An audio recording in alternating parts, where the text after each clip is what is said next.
close grip push-up is very similar to our setup for our normal push-up. The only difference really is going to be our elbow and hand position and maybe the depth that we go to. But the focus of this exercise is to put that movement a little bit more on your triceps or the back side of your arm instead of your chest, shoulders, and triceps all together. They'll all still be active in it, but whenever we take that more narrow and elbows tight position, it does focus it a little bit more back here. So getting into our push-up setup, normally on a push-up, we would go shoulder width or slightly outside. In this case, we want to go slightly inside of shoulder width, not much, but just enough that as we drop down, we can keep our elbows tight into our sides. So I'm in my push-up position, I'm keeping a tight core, I'm not letting my low back dip down and my hips drop first.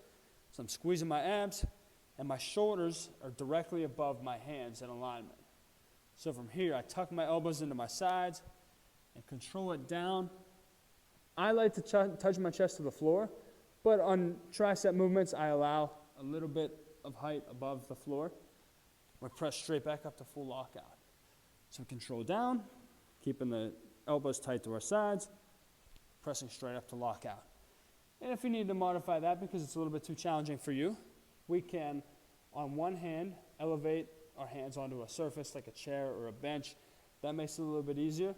But something that I like to do from the floor is to just keep our elbows tight, control down, and then once we're on the floor, just reset back at the top. And the focus here is going to be to control that downward movement as slow as possible, just to build that eccentric strength in that position.